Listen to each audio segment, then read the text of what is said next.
Please note, I am not a mechanic. This video is meant to provide visual assistance and should not be relied upon as expert advice. So here I am with my Nissan 2005 Xterra, and when I turn on the accessory, all the way up to accessory, you can see the oil pressure goes all the way up to high and it stays there. If I turn the car on, it doesn't matter, it just stays there. So that's what I'm going to try to fix today. And I've read that the oil pressure sensor switch is the correct fix for it, so we shall see. So this is the oil pressure sensor switch, and you see there are three connectors inside. Mine is a little crooked, it looks like, so I might have to straighten them out before I put it in the car. But make sure you have three in there, not the one that only has one. The three is the correct part for the Nissan 2005 Xterra. What I'm going to be using today, just a few things. Common tool, pair of channel locks, some chucks for the tires, jack stands. This is going to catch the dirty oil. There's already some in there. Just use a milk carton, cut it, and that's for extra spillage, so I don't spill it on the driveway. Of course, the part itself, and my car jack. Alrighty, so next I will jack up the car. I did this to make it easier to take this video, and also since it would be easier for me to fit under the vehicle. However, it's not necessary to jack up the vehicle, and it's much safer to do this repair with all four tires in the ground. Please do not rely on my lifting instructions, as I am not a mechanic, and this may not be the best way to lift the vehicle. And I placed my chocks under the rear tires. I put my chocks into the rear tires, one on each side. Ready? So I want to jack up the car from the front, right in this part here, this metal. That's what's going to raise it up. All the other parts do not raise the car up in the front. So this is the part we need to raise up, right here.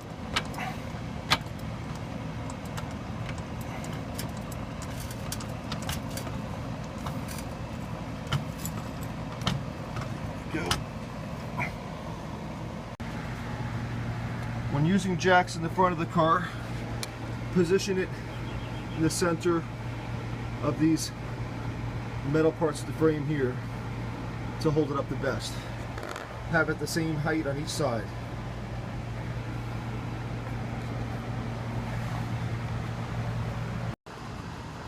Now slowly turn your handle counterclockwise until the car rests on the jacks. And remove. Okay, now we need to find the oil pressure sensor switch on the 2005 Nissan Xterra.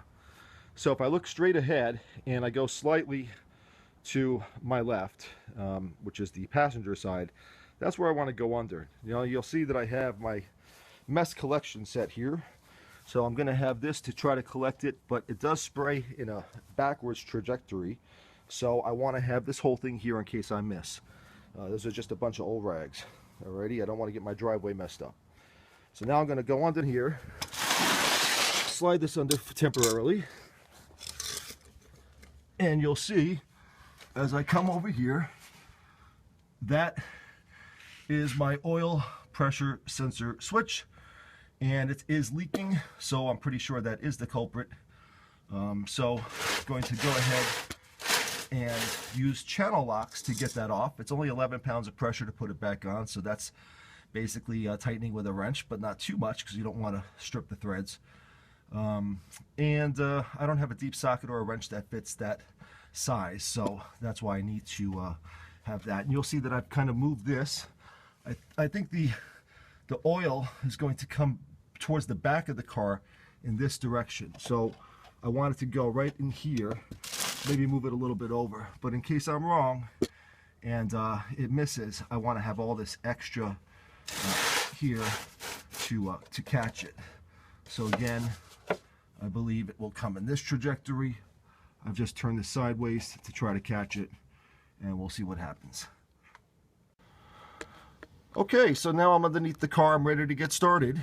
I want to remove this by pressing in. There's a press here that you can press to release this. And you see, there we go. You see, that is the 3-pin connector I was telling you about. And the one that's in there right now is 3 pins. The one that came out is 3 pins.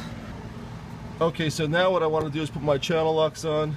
And remember, righty-tighty, lefty-loosey. I'm going to turn left.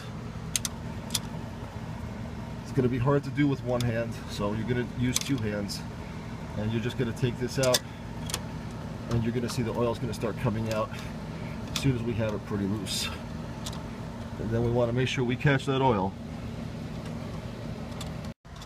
It's probably loose enough to turn by hand. Nope, not yet. Looks like it is now. And remember, the oil's going to come out, so I'm going to try to move my arm in a position so it doesn't touch my arm. Turning it by hand. About a 1/4 cup to 1/2 cup of oil is going to come out.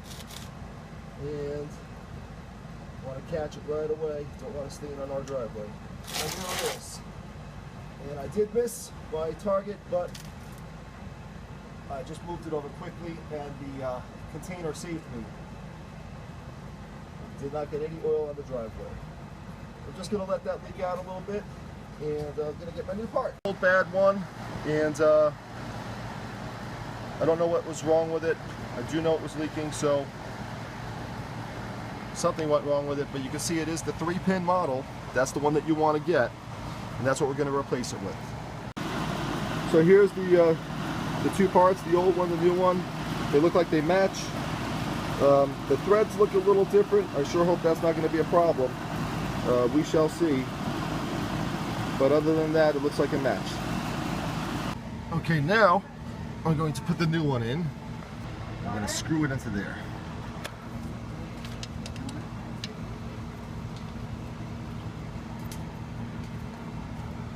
First by hand, and then once it's tight, I'm going to use the channel locks. Luckily, the threads seem to be good, even though they didn't look like they were a perfect match before. I'm going to wipe off the excess oil so it doesn't drip all over me. And got it pretty much as far as I can go by hand. I'm going to get the channel locks and tighten it.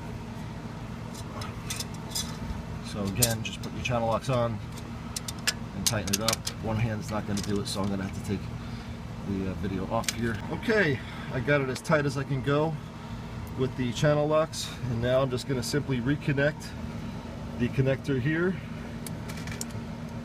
push it all the way in.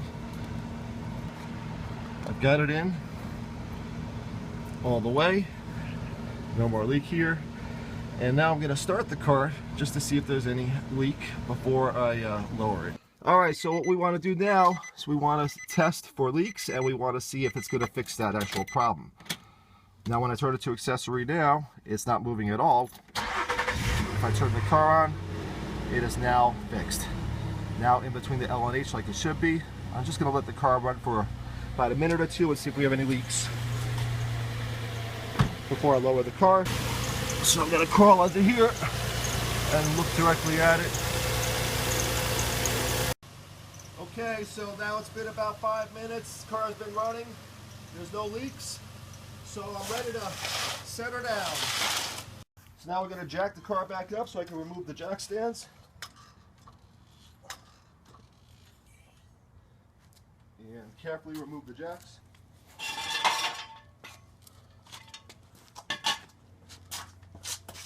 Do not put your body into the car, just in case your jack lift slides out. Slowly turn it to the left, turn the handle to the left, so the car will go down nice and easy. Okay, now what we want to do is check the oil. Yep, I'm low at quart. So I'm going to put some oil in. So now I'm going to put some oil in. I got a funnel. I got some 5W20 oil. That works good in all environments, cold, hot. I'm going to unscrew the oil cap. Open up my bottle.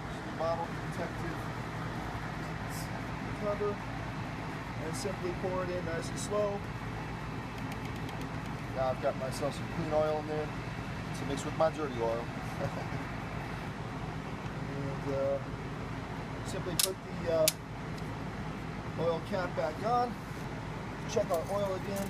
Should be up to the top by now, and you can see it's almost at the top, so I was even down a little bit more than a quart. And yep, it's good. So we're good. Now, there is one more thing we need to do that you don't want to forget.